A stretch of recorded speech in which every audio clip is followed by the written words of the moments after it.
Hello everyone, welcome to living beats. मेरा नाम है सौरभ कुमार शर्मा। आज हमारा सब्जेक्ट है research aptitude for UGC net paper 1 और आज का हमारा टॉपिक है what is research and types of research. अगर किसी ने हमारी पुरानी वीडियोस नहीं देखी है तो लिंक डिस्क्रिप्शन में है, वहाँ से जाके वो देख सकता है। तो चलिए शुरू करते हैं। What is research? Research, search for knowledge. Research में क्या करते हैं? सिंपल वे में, बहुत ही सिंपल सी चीज़ है। हम क्या करते हैं? नॉलेज की सर्च करते हैं, ठीक है। और क्या करते हैं? सर्च समथिंग न्यू, किसी नई चीज़ की खोज करते हैं। वो आइडिया हो सकता है, वो थ्योरी हो सकती है, वो कंक्लूजन हो सकता है। रिसर्च को हम लोग आर्ट ऑफ साइंटिफिक इन्वेस्टिगेशन भी बोलते हैं। क्यों? क्योंकि जब भी हम लोग किसी चीज़ की रिसर्च करते हैं तो हमारे टॉपिक, हमारे प्रॉब्लम या हमारे सब्जेक्ट को कुछ ऐसी चीज़ों की ज़रूरत पड़ती है, कुछ साइंटिफिक चीज़ों की ज़रूरत पड़ती है जो कि हमको हेल्प करती है हमारी इन्वेस्टिगेशन में या हमारे रिसर्च में। इसीलिए हम लोग इसे कहते हैं आर्ट ऑफ साइंटिफिक इन्वेस्टिगेशन। और यही चीज़ अगर मैं सिंपल वर्ड्स में बोलूँ, क्या होती है? सर्च फॉर नॉलेज, नॉलेज की सर्च करना, थ्रू द ऑब्जेक्टिव, जो भी हमारा एम है उसके थ्रू, जो भी हमारा एम है उसके through, and systematic scientific method. और क्या करते हैं? ऑब्जेक्टिव और सिस्टमैटिक साइंटिफिक मेथड का यूज़ करके हम अपने प्रॉब्लम को और या प्रॉब्लम की सॉल्यूशन को फाइंड आउट करते हैं। इस टाइप की जो भी चीज़ होती है, जो भी मेथड होते हैं जिससे कि हम अपने नॉलेज को गेन करते हैं ऑब्जेक्टिव के थ्रू, एक सिस्टमैटिक साइंटिफिक मेथड के थ्रू, इस मेथड के थ्रू, उसको हम लोग कहते हैं research. Okay, simple. Now objective of research क्या होते हैं? ऑब्जेक्टिव ऑफ रिसर्च बहुत ही सिंपल है। ये भी हमको चाहिए क्या? फाइंड आउट द ट्रूथ, जो भी सत्य है, जो भी सही है, उसकी खोज करना, ठीक है। जो चीज़ें अभी तक खोजी न गई हों, उन चीज़ों का खोजना, यही होता है रिसर्च का ऑब्जेक्टिव। ओके, वो भी कई तरीके के होते हैं, उसके भी कुछ एम होते हैं, जैसे कि डेराइव न्यू थ्योरी, यानी कि new concept based on research. हम नए तरीके की थ्योरी को, जो कि रिसर्च पे बेस्ड है, हाँ, हमने जो रिसर्च किया है उस रिसर्च पे बेस्ड हम न्यू थ्योरी को निकालेंगे। उस तरह की जो थ्योरी होगी, जो कॉन्सेप्ट होगा, उसको हम लोग क्या कहेंगे? Theoretical concept. हम लोग क्या करते हैं? डेराइव करते हैं न्यू थ्योरी, यही तो हमारा एम है। सेकंड क्या है? वेरिफिकेशन ऑफ डेटा या फैक्ट। भाई, अब जो भी चीज़ हम लोगों ने रिसर्च में निकाली है, जो भी आउटकम हमने अपने रिसर्च में निकाला है, ठीक है, अब कैसे पता चलेगा कि वो सही है या गलत है? तो जो भी अन्य लोगों ने हमारे जैसे हमने जो टॉपिक लिया है उस टॉपिक के ऊपर कुछ जो एग्जिस्टिंग थ्योरीज होंगी, जो फैक्ट्स होंगे, जो इंफॉर्मेशन होगी, जो नॉलेज होगी, उससे अपने रिसर्च में निकले हुए रिजल्ट से क्या करेंगे? वेरीफाई करेंगे कि वो कितने हद तक सही है और कितने हद तक नहीं।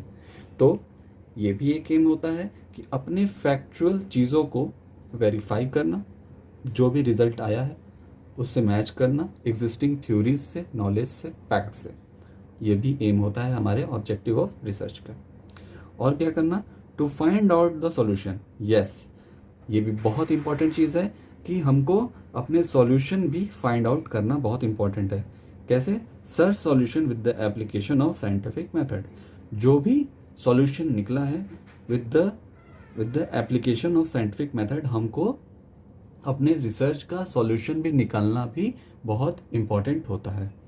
तो हमारे 3 इंपॉर्टेंट एम्स होते हैं ऑब्जेक्टिव ऑफ रिसर्च के। क्या क्या? डिराइव करना न्यू थ्योरी, वेरीफाई करना जो भी हमारा डेटा आया है, जो भी रिजल्ट आया है, और एक सॉल्यूशन प्रोवाइड करना अपने प्रॉब्लम की या अपने क्वेश्चन की, जो एक सॉल्यूशन प्रोवाइड करना, ठीक है। ये पर्पस होता है हमारा रिसर्च का। चलिए आगे बढ़ते हैं। Characteristics of research: sampling, hypothetical and assumption.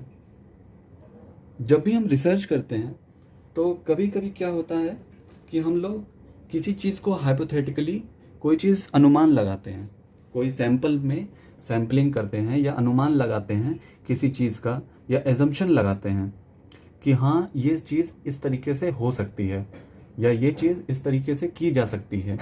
ये अनुमान लगाने के बाद हम अपना रिसर्च वर्क कंप्लीट करते हैं, और जब उसका रिजल्ट आता है तो जो हमने हाइपोथेटिकल या जो भी इमेजिनेशन की थी या जो भी एजम्पशन किया था कोई सैंपल को लेकर, वो चीज़ मैच करने की कोशिश करते हैं।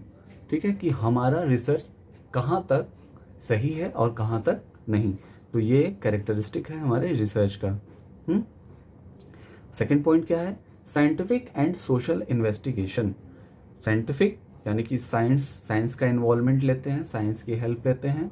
साइंस में बहुत से ऐसे टूल हैं जो कि हमें हेल्प करते हैं हमारे रिसर्च में, हमारे इन्वेस्टिगेशन में, या जो भी चीज़ हम लोग जिस भी टॉपिक के ऊपर या जिस भी प्रॉब्लम के ऊपर हम लोग किसी टाइप की नॉलेज को सर्च करने की कोशिश कर रहे होते हैं, तो हमको वो हेल्प करती है, हमारी साइंटिफिक टूल। और सोशल इन्वेस्टिगेशन क्या होती है? सोशल इन्वेस्टिगेशन हमें ग्राउंड लेवल पे उतर के, यानी कि हमको जब हमें कभी कभी ऐसा टाइम आता है कि हमें किसी टाइप का जब हमें इंफॉर्मेशन चाहिए होता है, तो हम अपने आसपास की जगह पे लोगों से बात करके, लोगों से क्वेश्चंस करके, किसी गांव में जाके वहाँ के लोगों से बात करके, सोशल तरीके से हम उनसे बात करते हैं, अपने क्वेश्चंस पुटअप करते हैं, उनसे हमें आंसर मिलते हैं। इस तरीके से हम वहाँ के लोगों के बारे में जान के, वहाँ के लोगों से बात करके, ह्यूमन नेचर को समझ के, उनसे जो आंसर लेते हैं, जो इन्वेस्टिगेट करते हैं, वो भी हमारे रिसर्च का एक पर्पज़ है। उस लिए हुए आंसर से हम किसी तरीके का नया नॉलेज या किसी तरीके की नई आंसर या किसी तरीके की नई थ्योरी को बना सकते हैं। ठीक है, ये भी एक कैरेक्टरिस्टिक है हमारे रिसर्च का। Develop concept, principle and theory. बिल्कुल, रिसर्च क्या करती है? डेवलप करती है। क्या क्या? कॉन्सेप्ट डेवलप करती है, प्रिंसिपल डेवलप करती है, थ्योरीज डेवलप करती है। Okay, research info use to make accurate decision. बिल्कुल सही बात है। जब हमें किसी टाइप का नया नॉलेज मिलता है, या नॉलेज कैसे मिलेगा? रिसर्च करके। रिसर्च से जो हमको इंफॉर्मेशन मिलती है, उससे हम क्या कर सकते हैं? नई तरीके की जो हमें नॉलेज मिल जाती है, तो हम अगर हमें किसी तरीके का डिसीजन लेना हो किसी चीज़ के ऊपर, उस टॉपिक के ऊपर, उस चीज़ के ऊपर हमें अगर किसी तरीके का डिसीजन लेना हो, तो हम बहुत ही ईजी वे में ले सकते हैं और बहुत ही एक्यूरेट वे में ले सकते हैं, क्योंकि हमें उसके बारे में काफ़ी कुछ पता होता है, क्योंकि हमने उसके ऊपर काफ़ी रिसर्च किया होता है, हमें नए नए तरीके पता होते हैं, उनके बारे में काफ़ी नॉलेज रहती है। तो हम क्या कर सकते हैं? एक अच्छा खासा और एक बढ़िया एक्यूरेट डिसीजन उसके लिए हम ले सकते हैं। Research inquiry shows. रिसर्च की जो इंक्वायरी होती है, क्या शो करती है हमको? Cause and effect relationship among the fact. कारण और उस कारण से होने वाले इफेक्ट के रिलेशन को हमको बताती है, या उससे रिलेटेड प्रॉब्लम्स को भी शो करती है। जब भी हम रिसर्च के ऊपर जब इंक्वायरी करते हैं, तो किसी चीज़ की वजह या उसका इम्पैक्ट हमको पता चलता है, अगर चाहे वो किसी तरीके की प्रॉब्लम हो या किसी तरीके का फैक्ट हो उस टॉपिक से रिलेटेड। ठीक है, हमें उसका कारण और उस कारण से होने वाला इम्पैक्ट, दोनों के बीच का रिलेशनशिप पता चलता है। तो इतनी सारी रिसर्च की फीचर्स हैं या कैरेक्टरिस्टिक्स आप कह सकते हैं। ठीक है, और रिसर्च की कुछ स्ट्रैटेजीज होती हैं। क्या क्या स्ट्रैटेजीज होती हैं? जैसे कि इंडक्शन, डिडक्शन। इंडक्शन में क्या होता है? इंडक्शन में आपके पास एक छोटी सी ऑब्जर्वेशन होती है, उस ऑब्जर्वेशन से आप किसी रिजल्ट पे पहुंचते हैं, फिर आप किसी रिजल्ट से किसी एजम्पशन, एक ऑब्जर्वेशन पे पहुंचते हैं, एनालाइज करते हैं, फिर आप एनालाइज करके एक और रिजल्ट पे पहुंचते हैं। आप ऐसे करते करते एक टाइम आएगा जब आप कोई एक जनरल वैल्यू पे पहुंचेंगे या जनरल कंक्लूजन पे पहुंचते हैं, जो कि जनरलाइज्ड वे में सभी के लिए होता है वो। ठीक है, आप एक पर्टिकुलर सॉल्यूशन से एक जनरलाइज्ड सॉल्यूशन पे जब पहुंचते हैं, तो उस टाइप की जो स्ट्रैटेजी होती है उसको हम लोग क्या कहते हैं? इंडक्शन स्ट्रैटेजी या इंडक्शन रिसर्च। जब हम एक छोटे से पर्टिकुलर पर्टिकुलर ऑब्जर्वेशन से एक जनरलाइज्ड ऑब्जर्वेशन पे पहुंचते हैं, उस टाइप की जो ऑब्जर्वेशन या उस टाइप का जो रिसर्च स्ट्रैटेजी होता है उसको हम लोग इंडक्शन बोलते हैं। और उसी का उल्टा होता है हमारा डिडक्शन। डिडक्शन क्या होता है? हमारे पास एक जनरलाइज्ड फॉर्म होता है या एक्सप्लेनेशन या किसी टाइप का प्रिडिक्शन, उसको हम लोग एनालाइज करते हैं। एनालाइज करने के बाद एक रिजल्ट आएगा, दोबारा फिर एनालाइज करते हैं, फिर एनालाइज करते हैं, और एक टाइम आएगा जब हम उसके किसी पर्टिकुलर रिजल्ट पे या किसी स्पेशल केस पे या किसी स्पेसिफिक सॉल्यूशन पे आके रुक जाते हैं। तो इस टाइप की जो स्ट्रेटजी होती है रिसर्च के अंदर, उसको हम लोग कहते हैं डिडक्शन। ओके, चलिए अब हम लोग आगे बढ़ते हैं अपने नेक्स्ट टॉपिक पे। Types of research. क्या होते हैं टाइप्स ऑफ रिसर्च? तो हमारा पहला टॉपिक है डिस्क्रिप्टिव रिसर्च। डिस्क्रिप्टिव रिसर्च में क्या क्या चीज़ें होती हैं? हम लोग डिस्क्रिप्टिव रिसर्च में करते हैं क्वेश्चनरी। हम लोग क्वेश्चन पूछते हैं, लोगों से ओपिनियन लेते हैं और उसके ऊपर स्टडी करते हैं। Proper and logic description of topic, बहुत ही अच्छे से अच्छे वे में और लॉजिकल वे में उसमें हम लोग डिस्क्राइब करते हैं। उसके ऊपर डिस्क्रिप्शन होती है उस टॉपिक के ऊपर। वो ट्रू होती है, रियलिस्टिक होती है, रिलायबल इंफॉर्मेशन होती है। Through survey and fact finding, survey करके या फैक्ट फाइंड करते हैं, सर्वे से और फैक्ट को फाइंड करते हैं सर्वे करके। यानी कि अगर हमें किसी, जैसे अगर हमारे कॉलोनी में अगर पोलियो के बारे में बात करनी हो गई कि कितने लोग यहाँ पे पोलियो पीते हैं, तो हम लोग क्या करते हैं, हम लोग कुछ लोगों को भेजेंगे और वो लोग जाके कॉलोनी के हर घर में जाके लोगों से क्वेश्चंस पूछेगी, उनके ओपिनियंस लेगी। ठीक है, और देखिए डायरेक्ट ये एक तरीके से डेटा ले रही है। इस टाइप के जो डेटा होते हैं, जो ग्राउंड लेवल पे जाके फील्ड में जाके लेते हैं, उसको हम लोग कहते हैं प्राइमरी डेटा। ठीक है, उस टाइप के डेटा को हम लोग कहते हैं प्राइमरी डेटा।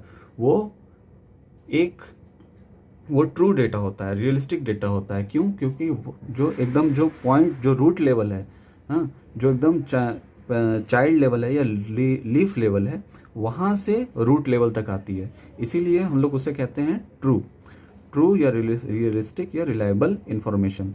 क्योंकि जो इंसानों के साथ जो प्रॉब्लम हो रही है, हम डायरेक्ट उनसे ही इंफॉर्मेशन ले रहे हैं।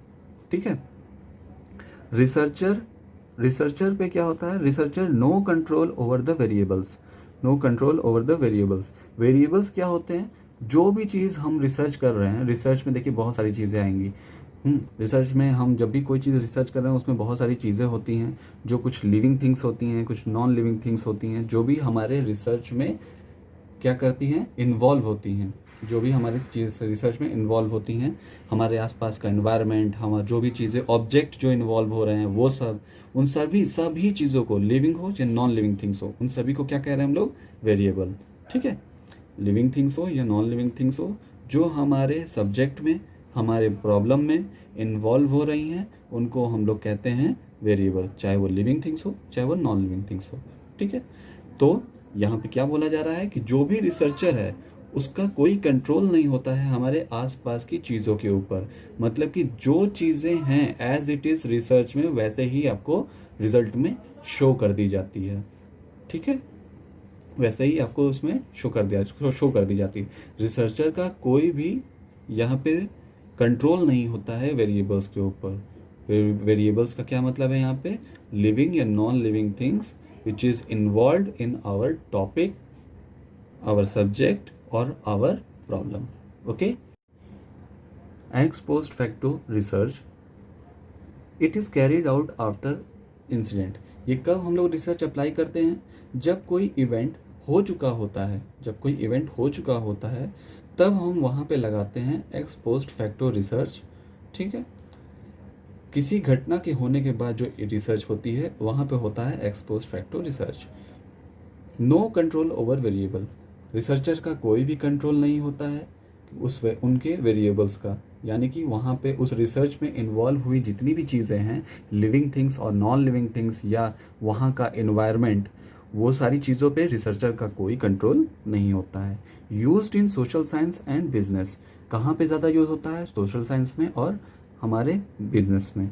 सोशल साइंस में क्यों? क्योंकि सोशल साइंस ज़्यादातर पास्ट के इवेंट को हमें बताता है। इस वजह से हम लोग पास्ट की चीज़ों पे जब रिसर्च करते हैं तो उनके बारे में जानने के लिए हमारा बेस्ट मेथड है एक्स पोस्ट फैक्टो रिसर्च। और बिजनेस में क्या यूज़ होता है, बिजनेस में आज से 10 साल या 20 साल पहले जो भी हमारा रिसर्च, जो भी हमारा बिजनेस था, जो वर्क हो रहा था, कितना उसमें प्रॉफिट हुआ, कितना उसमें लॉस हुआ, 10 साल बाद उसमें कितना प्रॉफिट हुआ, कितना लॉस हुआ, इन दोनों का रेफरेंस लेते हुए, इन दोनों के ऊपर रिसर्च करते हुए हम अपने पास, अपने प्रेजेंट और फ्यूचर का प्लानिंग करते हैं, जो कि हेल्प करता है रिसर्च। कौन सा, x post facto. Based on analytical scientific examination of dependent and independent variables, जो भी प्रेजेंट में जो भी चीज़ें हुई हैं, उनमें जो भी वेरिएबल्स इन्वॉल्व हैं, जो भी living things, non living things, जो भी हमारे इवेंट में इन्वॉल्व हैं, उन वेरिएबल्स को हम लोग कहते हैं डिपेंडेंट वेरिएबल। क्यों? क्योंकि उस इवेंट से जुड़ी होती है हमारी पास्ट की इवेंट, जिसकी वजह से वो इवेंट हो रहा होता है। पास्ट में जो घटना हुई है, उस घटना की वजह से हमारा प्रेजेंट का जो सिनेरियो है वो हुआ होता है। तो वो किस पे डिपेंड होता है, हमारे पास्ट वाले इवेंट पर। तो जो पास्ट में जो भी वेरिएबल्स यूज हुए होते हैं, जिनके ऊपर डिपेंड करता है हमारा प्रेजेंट का वेरिएबल, तो जो पास्ट में जितने भी वेरिएबल्स होते हैं वो इंडिपेंडेंट वेरिएबल्स होते हैं। और इन दोनों वेरिएबल्स का, इंडिपेंडेंट और डिपेंडेंट वेरिएबल्स का एनालिसिस करके और साइंटिफिक एग्जामिनेशन के ऊपर बेस्ड होता है हमारा एक्स पोस्ट फैक्टो रिसर्च। ठीक है, अब आते हैं हम लोग एनालिटिकल रिसर्च पे। Analysis fact info data which is already available.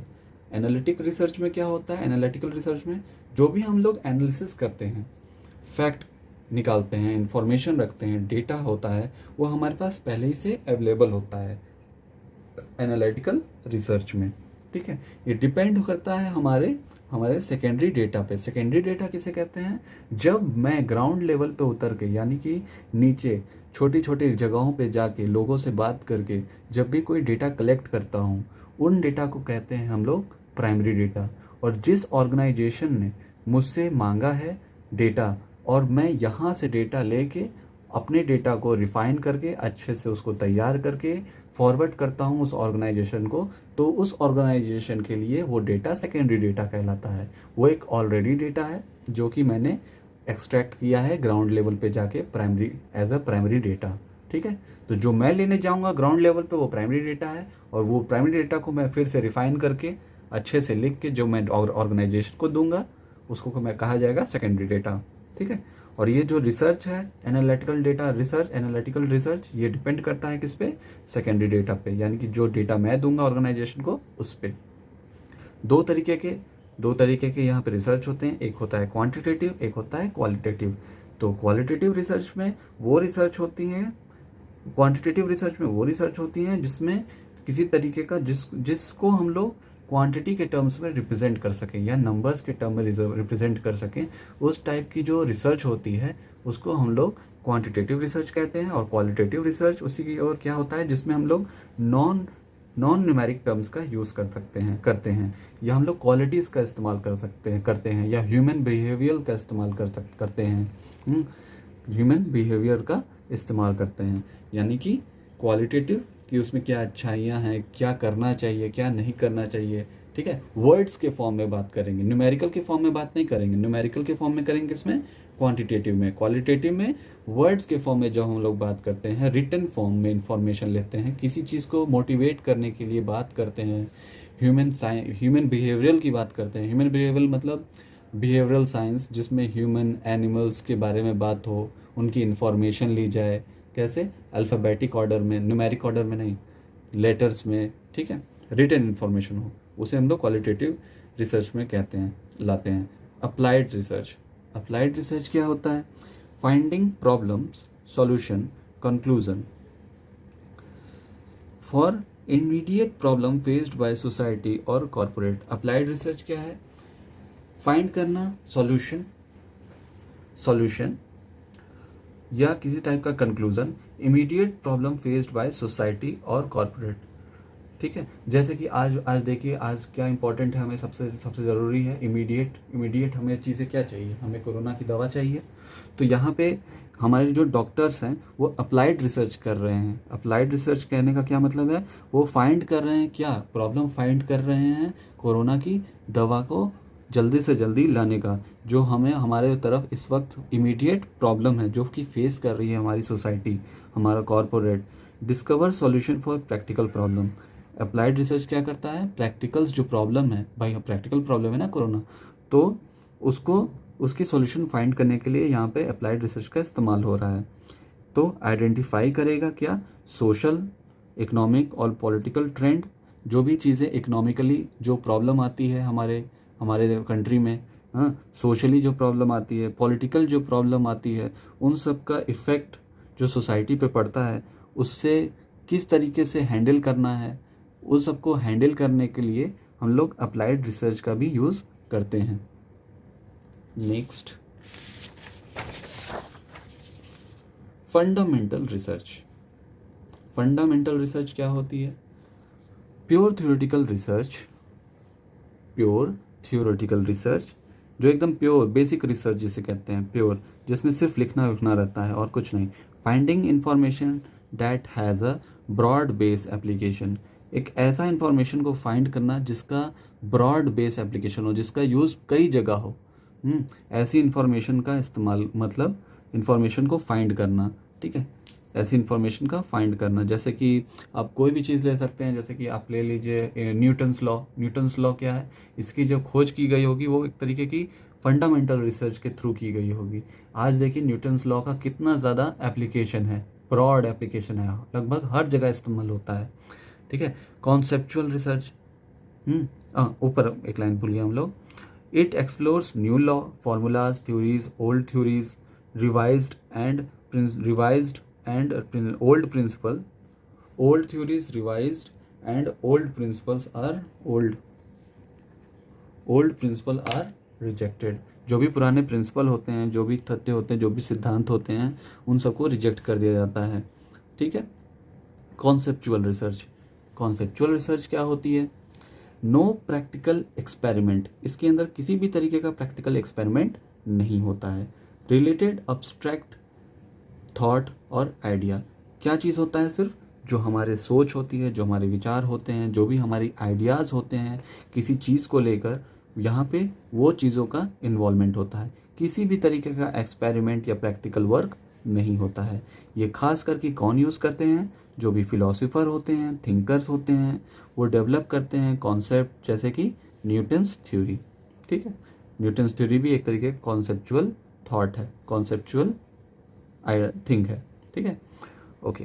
Empirical research. Empirical research क्या होता है, एक्सपेरिमेंटल प्रैक्टिकल ऑब्जर्वेशन रिसर्च, जिसमें एक्सपेरिमेंट हो, प्रैक्टिकल हो, ऑब्जर्वेशन हो, इस टाइप की रिसर्च को कहते हैं हम लोग empirical research.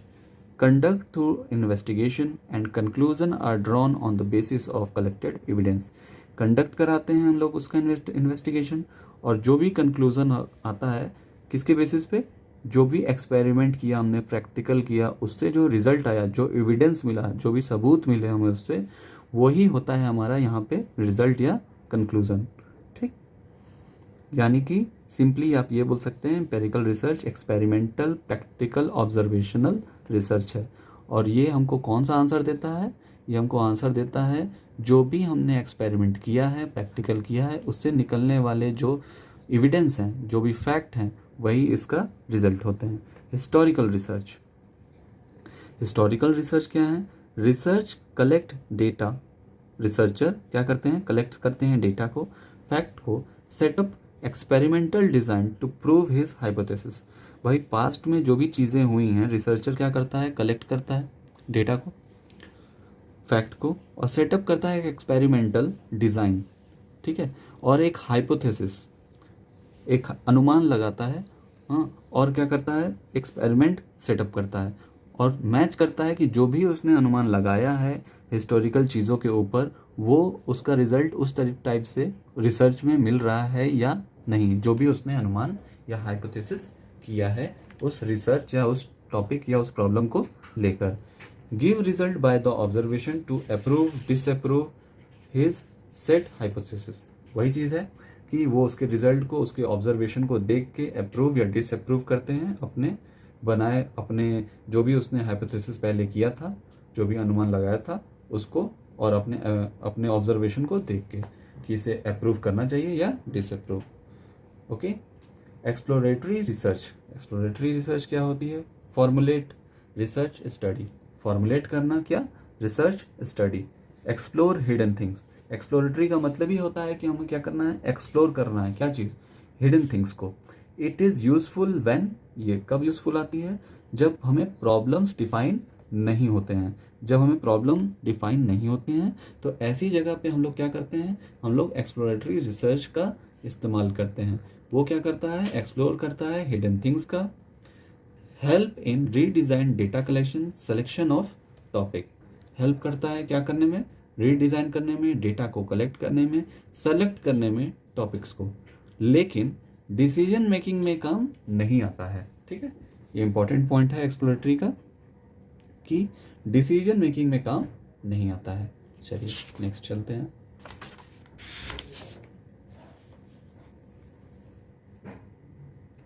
Diagnostic research aim to identify cause of problem.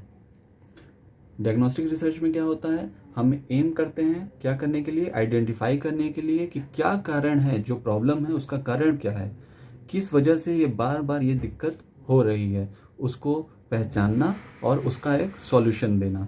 जो प्रॉब्लम बार बार अकर कर रही है, बार बार हो रही है, जो उस प्रॉब्लम को फाइंड आउट करना और उसका सॉल्यूशन देना, ये होता है हमारा डायग्नोस्टिक रिसर्च।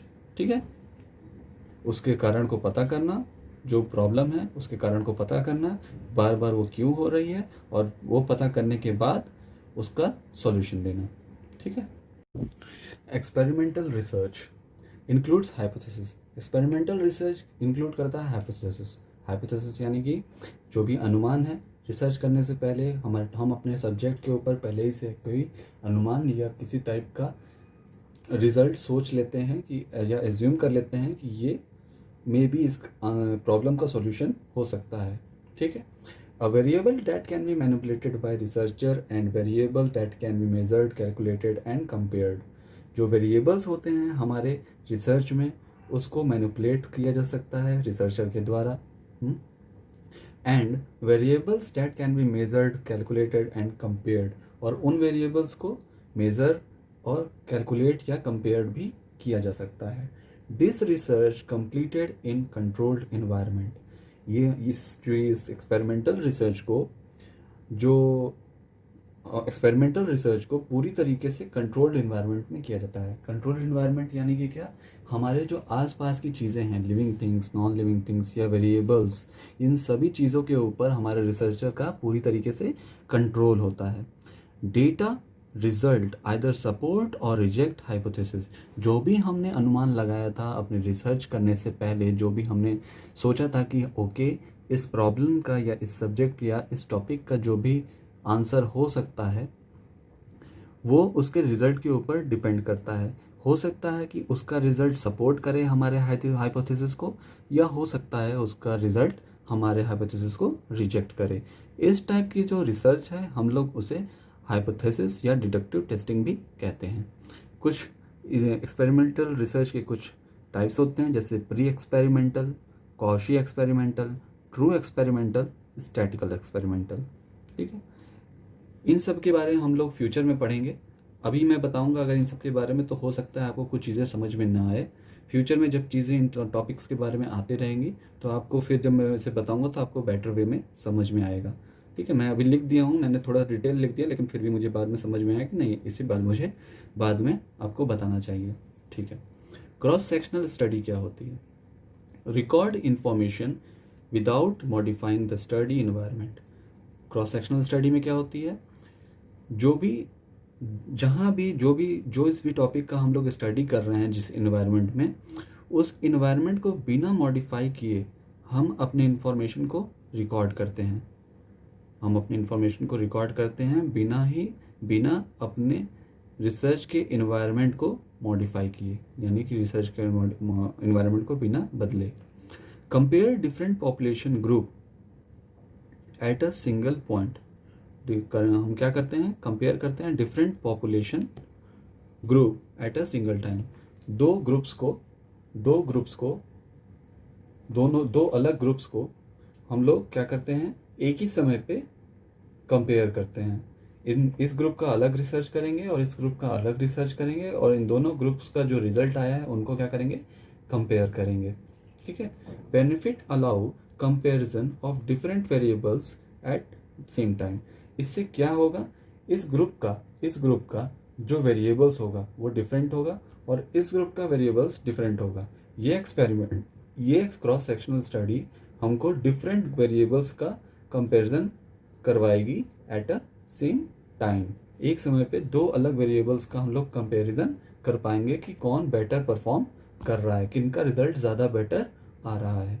इस जैसे कि टेस्टिंग ऑफ हार्ट रेट यानी कि अगर मान लीजिए 10 लोग हैं, 10 लोग का अगर हार्ट रेट चेक किया जाए तो सबका हार्ट रेट अलग अलग आएगा। तो हम यहाँ पे देख सकेंगे कि अलग सेम टाइम पे 10 लोग का अलग अलग हार्ट रेट हम लोग यहाँ पे चेक कर पाएंगे, जो और इससे हम लोग ये बता पाएंगे इन 10 लोगों में से किनका हार्ट रेट बेटर या स्वस्थ है, कौन व्यक्ति स्वस्थ है हार्ट रेट के मामले में। ठीक है। ब्लड प्रेशर क्या, जैसे कि ब्लड प्रेशर भी आप ले सकते हैं, ब्लड प्रेशर किसका ज़्यादा है किसका कम है, हम वो भी एक समय पे देख पाएंगे। एक ही समय पे हम लोग कई लोगों का ब्लड प्रेशर चेक कर पाएंगे। तो इसमें मिलता है ये जो रिसर्च है, इस टाइप की रिसर्च की फैसिलिटी, एक समय पे कई लोगों का, कई वेरिएबल्स का हम लोग क्या कर रहे हैं, स्टडी कर रहे हैं, रिसर्च कर रहे हैं। इस टाइप की जो स्टडी होती है उसे हम लोग कहते हैं cross sectional study. Next, longitudinal study. Longitudinal study क्या है? Conduct several observation of same subject several time. Several observation, कई सारे ऑब्जर्वेशन को, सेम सब्जेक्ट है, एक ही सब्जेक्ट के कई सारे ऑब्जर्वेशन कई बार हम लोग चेक करते हैं।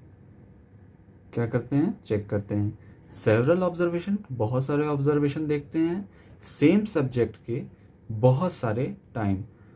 ठीक है। ये हमको हेल्प करता है क्या डिटेक्ट करने में कि किस तरीके से जो हमारा टॉपिक है या हमारा जो भी सब्जेक्ट है वो उसमें चेंज आ रहा है, वो किस तरीके से चीज़ें उसमें डेवलप हो रही हैं, क्या क्या उसमें बदलाव आ रहे हैं, क्या क्या उसमें मॉडिफिकेशन आ रहे हैं।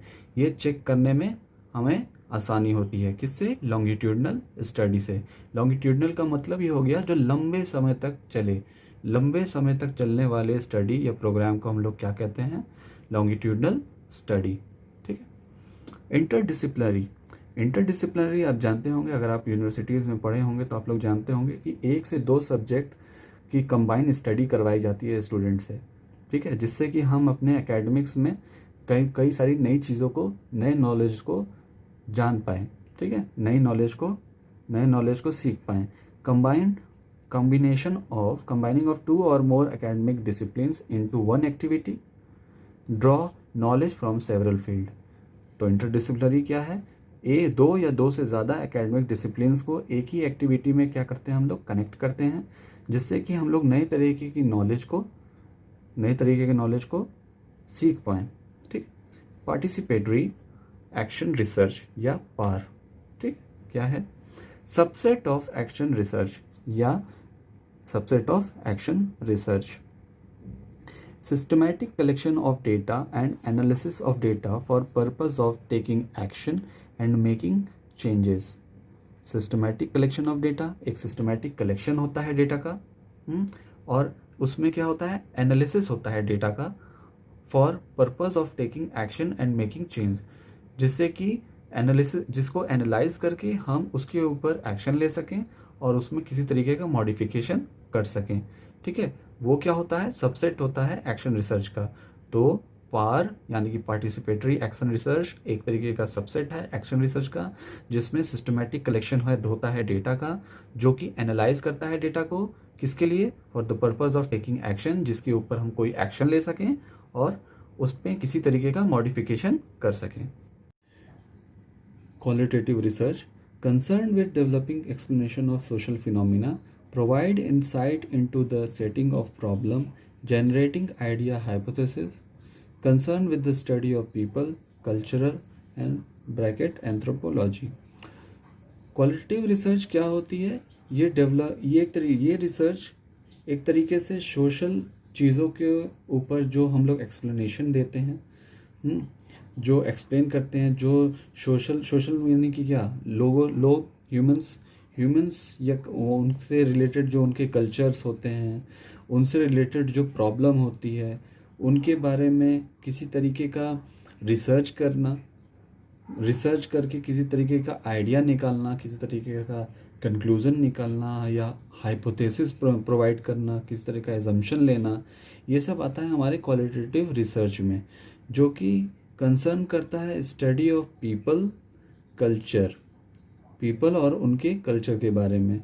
ये एक तरीके का एंथ्रोपोलॉजी, एक तरीके का सबसेट है क्वालिटेटिव रिसर्च का, जो कि क्या करता है, लोगों या ह्यूमन बिहेवियर के बारे में स्टडी करता है, उनके ऊपर रिसर्च करता है कि लोग क्या सोचते हैं, कैसा समझते हैं, उनके बारे में आइडिया, थॉट जनरेट करना, ये सब आता है हमारे क्वालिटेटिव रिसर्च में।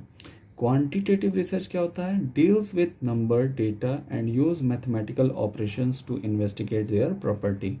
बहुत ही सिंपल सा है, ये डील करता है किससे, नंबर, डेटा और यूज मैथमेटिकल ऑपरेशंस से, जिससे कि वो क्या करता है, इन्वेस्टिगेट करता है अपने प्रॉपर्टीज़ या फीचर्स या उनके बारे में जानकारी, जो भी टॉपिक आपको दिया गया है या जो भी प्रॉब्लम आपको दिया गया है।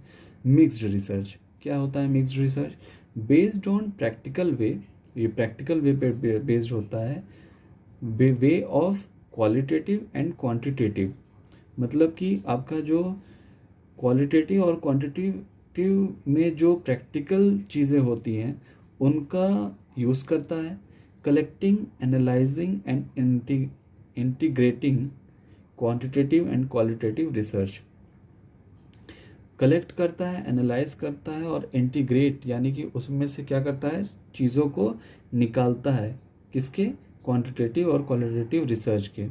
तो यहाँ पे मैं सिंपल वर्ड्स में ये बोल सकता हूँ कि मिक्स्ड रिसर्च क्या है, ये बेस्ड होता है किस पे, प्रैक्टिकल वे पे, जो कि क्वालिटेटिव हैं, क्वांटिटेटिव हैं, क्वालिटेटिव और क्वांटिटेटिव वे में से कलेक्ट करता है, और एनालाइज करता है और इंटीग्रेट करता है। ठीक है, इस टाइप की जो रिसर्च से जो हमारे जो आंसर मिलता है, उस टाइप की जो रिसर्च को क्या कहते हैं, मिक्स्ड रिसर्च। ओके,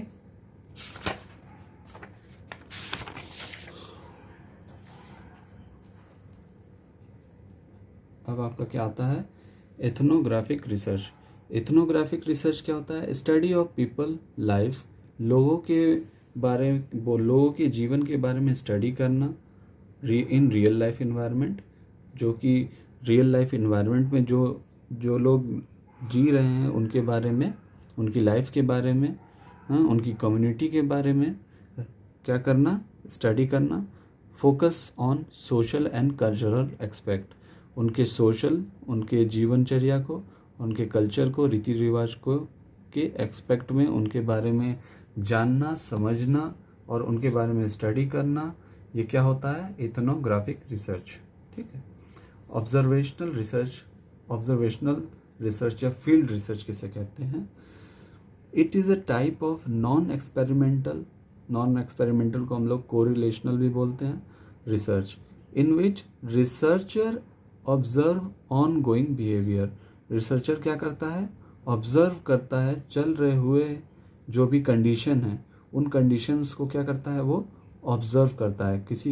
कोई प्रॉब्लम है या कोई किसी तरीके की सिचुएशन है, उसमें वो उस चीज़ों को महसूस करता है और रिसर्च करते रहता है।